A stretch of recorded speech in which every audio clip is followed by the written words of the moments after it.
Wouldn't it be nice to have money for the things you want now while still making sure you have plenty for later? That's the goal of creating a budget and savings plan. Saving money is the cornerstone of a financially secure lifestyle, and building a clear budget will help you save more. Setting aside money each month builds a foundation for establishing future wealth while still leaving you time to enjoy spending with your family and friends now. Putting away your hard-earned dollars also frees you from the emotional stress of dealing with everyday bills. A budget is simply a plan for how to handle your money. Income, expenses, and savings are the essential elements of a budget. Let's walk through the process of creating a budget together. Your first step in creating a budget is to enter your take-home income. If you receive a paycheck, use the net pay. That is the amount you receive after all the taxes and other fees are deducted. If you receive tips or other compensation, be sure to add that into your income as well. Your next step is to plan out your savings. Remember that the key goal of creating a budget is to save money. Your savings plan is discussed in another section of this course, but I'll touch on it briefly here. It's important to build a budget where you put aside at least 10% of your money for long-term savings. This money should be set aside before you purchase any wants, items you don't absolutely need for survival or income. Once you complete the income and savings section on your budget, next move on to list your fixed expenses. Fixed expenses are the bills toward which you pay the same amount each month, like rent, car payment, and insurance.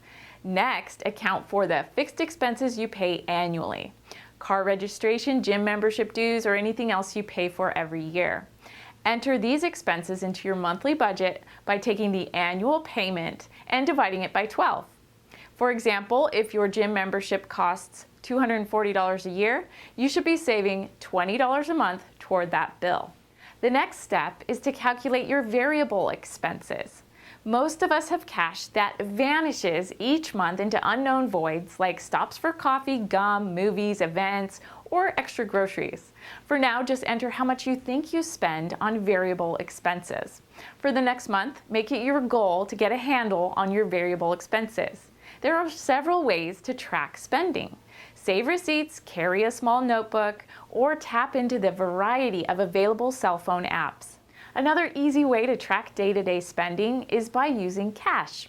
Track how much cash you start with at the beginning of the month, and then monitor how much of that you spend during the course of the month.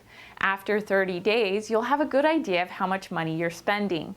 After you track your variable expenses for a month, compare that amount with your original estimate and adjust your budget accordingly. It's important to get in the habit of budgeting before buying. This financial philosophy suggests that you should always budget and include all the costs associated with an item before you make a purchase decision. Consider what you can afford to spend on wants after you put money aside in savings and your needs are taken care of. Budgeting before you make a purchase helps you set clear spending limits to mitigate the possibility of becoming emotionally involved in a purchase decision. Emotional attachments often lead people to spend well beyond their budgets. Each of us has a limited amount of money available to spend. Being able to manage spending is critical to achieving financial success. More importantly, when you spend wisely, you have more money available to save and invest. That means a brighter and richer future for you, your family, and your friends. Get started right now on your personal budget using the tools in this course.